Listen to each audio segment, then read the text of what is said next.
bitch. All right. What's up, guys? It's the Russian Badger. Do you guys ever just put this game in your disk drive on your PS3 or your PC, maybe even your Xbox 360, and just be like, holy shit, man, this game is so fun? I get that every single day. Believe it or not, I get it every single day.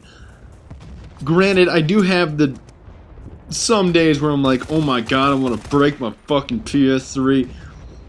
You know, we all get frustration, but actually one technique that I actually have is I have a backup game, and believe it or not, my backup game, when I'm really pissed in Bad Company too, is the original Bad Company. And if you've never played it, highly recommend it. I mean, it didn't get the best ratings, but who the hell cares about IGN? Yeah, IGN doesn't know shit about gaming. Actually, maybe they do, but let's get into the gameplay. Okay, I flank left side because if you flank right side, you're gonna get blasted by a tank. End of story. Because on Arica Harbor / the Iraq / Afghanistan level was way too much sand. If you flank right side and you don't do it correctly, and it's very hard to do it correctly, you're gonna get your ass blasted by a tank. End of story. So I do eventually snake all the way around to B, and although it may look like I'm loitering a little bit, I just kind of do tend to loiter around an objective once I get there, so that my other squad mates can spawn on me and kind of support me once I do arm the objective. And although I was anticipating to arm the objective, I don't eventually arm the objective. One of my squad mates gets it, and we basically fart around here until we get that exploded. And that includes a few kills of the hatchet-faced Russian. The medics look so awful, man. It's like, number one, Russian medic, you're wearing a red hat, and this entire level is covered with sand. You're gonna stick out like a sore thumb everywhere that you go. Okay, next set of objectives, flank up the left side as I usually do. And one key thing that I want to emphasize, always go for the harder objective first on basically any level in Bad Company 2. If you get the harder objective first, it makes your job so much easier on the attacking team, because obviously objective B on the second set of objectives on Arica Harbor / the Iraq / the Sandy level, you can break the building down on it. The building is destructible, and you can easily destroy that objective by breaking the building down, which is obviously a much easier objective than objective A, and that's the reason why I go for the harder objective A first. And I loiter around here until I cap a couple people in the face, and I go out for a second helping, and I try to get the recon, don't get any of them, and I get shot with an M60. Oh, I gotta love that weapon, right? By the hatchet-faced prick of the Russian medic. Russian medics make me smile for some reason, just because they don't. They're like, I am Russian medic and I don't smile ever because I am Russian. Okay. Moving on, I get a few more kids actually my B got defused after I was killed by that Russian medic. Oh, double kill. Enjoy your Klondike bar, bitches. Excuse me. Originally our plan was to break the building down with Destruction 2.0 because that was easy's... Excuse me. Speaking like I'm some kind of, I get so caught up in my words because I have a long tongue. Okay, originally our plan was to break the building down because it seemed like the easiest plan, but actually a teammate of mine just armed the fuse and we were able to get it that way. So whatever floats your boat, whatever gets the objective done, I'm happy with. And I do get an engineer around the corner here, and is it just me or am I the only one that gets killed by engineers virtually all the time? I mean, I don't get killed by assault guys very much. Not really usually a victim of spray. There, I get another engineer. I'm not really usually a victim of spray and pray from medics. Rarely get sniped, but I am always just getting raped by engineers. I don't know what it is with the SMGs or close range, but just happen to get killed by them. And then I arm A, and I quickly GTFO because that's what you need to do once you arm an objective. And really here, it's really effective to stay alive just after you arm an objective, because then your squad mates can spawn very, very, very close to you and help you defend the objective until the objective is exploded. And as you can see here, that works very, very well.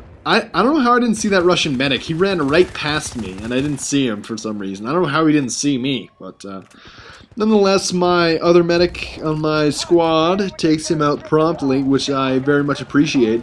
And these guys get fucking capped. I don't get that guy. I get this guy, though. And that's another thing that I want to emphasize. I don't know how I didn't get capped after I actually armed the objective. It's very, very odd, but I get this guy with my 50 caliber bolt action BMG 338 1,000 million yard range AN-94 Abacon. That's another thing that I do want to touch on.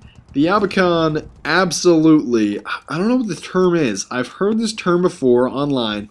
I think the kids say rapes face. Please correct me if I'm wrong, but I mean, I get many internet sayings incorrect. I mean, I'm only 17 and I'm not even hip to the lingo. I think in one case, in a previous video, I said I am pawning some nubs, and I believe I should be switching that saying to poning some noobs. I sound like such a noob right now when it comes to lingo, but that's because I am a noob when it comes to lingo. I'm more of a skilled player, not more of a socializer, but I do oftentimes yell into my mic excessively while I'm playing. Like, if you ever play with me, I yell quite a bit. I'm not going to call myself a whiner, but I don't exactly have the nicest tone when I'm playing online. My technique here was to use my AN-94 Abacon to shoot their shins. And apparently that does some there's a serious damage multiplier in their shins, and they bleed out quickly. Of course, I'm kidding, there's no damage multiplier in their shins, but it's very good for killing them nonetheless when you can't see their heads. And guys, come on. You don't need to fucking montage every single person you see with like a 360, 720, 1080 spin with a headshot with a 40mm shotgun. Just kill him. Just kill him. That's all that I care about. And you don't really see an example in this particular match, but I do want to emphasize that while you're on the attacking team, I almost said the assaulting team. Well, that's true, but when you're on the attacking team, do not always shoot everyone that you see. And that may not be a piece of advice that you've heard before, but stopping and shooting someone only draws a lot of attention to yourself. And that's more so in a scenario where you're trying to be stealthy and sneak around the defenses instead of engaging the entire team and most likely being overrun and shot. But if you're trying to be stealthy and you stop and you shoot at a guy, it's really not a good idea. It's really not a good idea, especially with the assault class, because obviously your weapon is unsuppressed. It's not silenced. So whenever you fire it, you're going to draw an awful lot of attention to yourself and most likely get shot within a matter of seconds. And then here I observe that the right flank, it's not really working for me. So then I decide to flank the shit out of him on the left side, which works quite well. And I am just capping bitches like it's Christmas. Is it just me, or does that saying not make sense? That's not even a saying, but double kill. Enjoy your Klondike bar. So I decided to go left side just because I really don't think you guys want to see it, but I actually got killed 6 straight times. No, it wasn't 6. It was less than 6. I think it was 3 or 4. I lost track, but I armed the objective, or I attempted to arm the objective so many times, and I got killed so many times. I decided to take out the guys on the left side and then move in. And I also used the technique of pumping a lot of smoke, which did work for the first couple times, and my teammate did get it armed once, but we did not really have the goods or the teamwork, you could say, to actually destroy the objective, and that's the spoiler alert. We lose this match, and although it may not be a Hollywood ending, oh, we don't all survive, and we don't all win, and Superman and Spider-Man don't come in and save the day. Moral of the story, use C4, use AT4, use RPG, use Gustavs. Destroy an objective without arming it when the teammates are just camping around it. So, my name is Russian Badger. I will see you guys very soon. I want to thank you for watching, and remember, children, play the objective.